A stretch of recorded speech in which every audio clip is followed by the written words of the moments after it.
और अमूमन यूजुअली अगर पेशेंट को प्रेगनेंसी नहीं चाहिए तो हम और उसको सूट कर गया तो हम उसको 7 साल के लिए ये एक अच्छा तरीका है, सस्ता तरीका है और इसे कह लें कि लॉन्ग टर्म है कि हम ज़्यादा देर के लिए फैमिली को प्लान कर सकते हैं।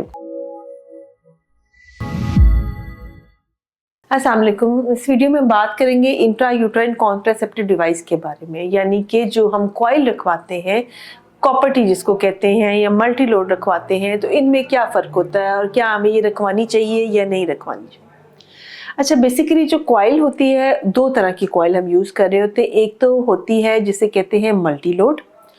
मल्टी लोड जो है वो कुछ इस तरह से दिखती है, ठीक है, जिसके अंदर ये आपको वाइट सा ये एरिया नज़र आ रहा होता है और दिस इज़ मल्टी लोड जो कि हम लोग यूज़ कर रहे होते हैं अपनी पेशेंट्स के अंदर। जबकि इसके बरक्स जो कॉपर टी होती है वो आपको कुछ इस तरह से दिख रही होती है, जिसके अंदर आपके ये दो स्ट्रिंग्स नज़र आ रहे होते हैं, ठीक है।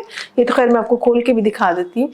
अच्छा, अब ये है कि ये क्या हमें रखवानी चाहिए या नहीं रखवानी चाहिए, पहले हम इस पर बात कर लेते हैं और इन दो में क्या फ़र्क है। अच्छा, इन दो में जो बेसिक फ़र्क है ना वो आपके पॉइंट ऑफ व्यू से कोई ज़्यादा फ़र्क नहीं। दोनों 5 से 7 साल वाली अवेलेबल होती हैं और अमूमन यूजुअली अगर पेशेंट को प्रेगनेंसी नहीं चाहिए तो हम और उसको सूट कर गया तो हम उसको 7 साल के लिए भी छोड़ देते हैं।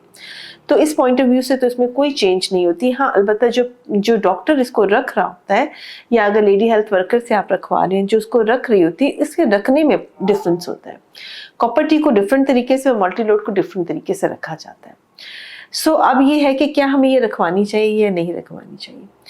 ये एक अच्छा तरीका है, सस्ता तरीका है और इसे कह लें कि लॉन्ग टर्म है कि हम ज़्यादा देर के लिए फैमिली को प्लान कर सकते हैं। ज़्यादा देर से मुराद है कि 5 इयर्स तक इजीली हम इसको यूट्रस के अंदर छोड़ सकते हैं। ये एक अच्छा तरीका है अगर आप अपने ज़्यादा देर के लिए प्रेगनेंसीज को डिले करें।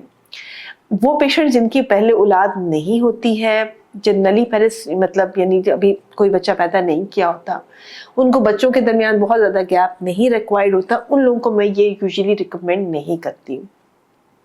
जो पेशेंट जिनके ऑलरेडी बच्चे नहीं होते हैं उनमें इसको रखने में भी प्रॉब्लम आती है, रखते हुए भी इश्यूज आते हैं और यूजुअली क्योंकि ये कोई इन्वेसिव तो नहीं कह सकते लेकिन इंटरवेंशन कह सकते हैं हम इसको, कि क्या आपके यूट्रस के अंदर हो रही हो, इंटरवेंशन हम कर रहे होते हैं, कुछ चीज़ प्लेस कर रहे होते हैं, तो इस सूरत हाल में भी और यूट्रस का साइज खासा शॉर्ट होता है, तो इसमें यूजुअली जो जिनके बेबीज नहीं होते उनमें मैं प्रेफरेबली इसको रखने का मैं नहीं कहती, लेकिन रखा जा सकता है, ठीक है। ऐसा नहीं है कि मना है, लेकिन मेरी प्रेफरेंस में ये नहीं आता और मैं यूजुअली डिस्करेज कर रही होती हूँ।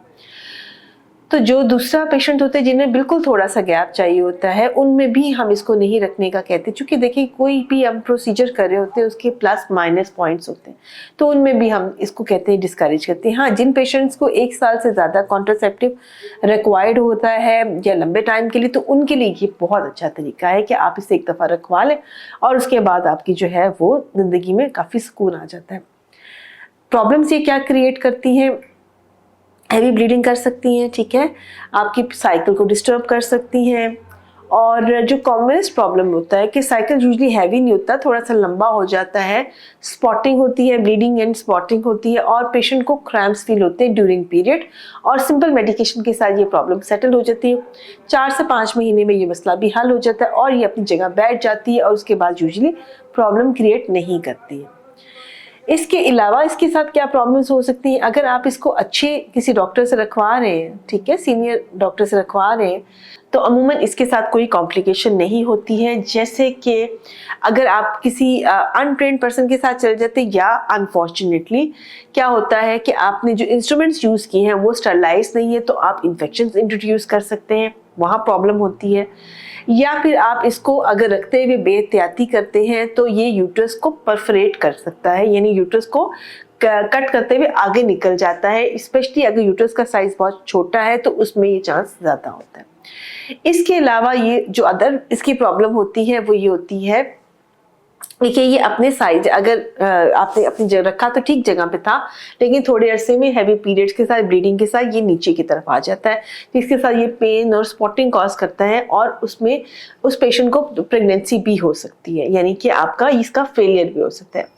तो अगर आप अच्छे तरीके से उसको रखवाते हैं और उसका फॉलोअप भी कर लेते हैं और अपनी जगह पे ये है, तो ये लॉन्ग टर्म के लिए एक अच्छा मेथड है और इसको प्रेफरेंस में रखवाना भी चाहिए।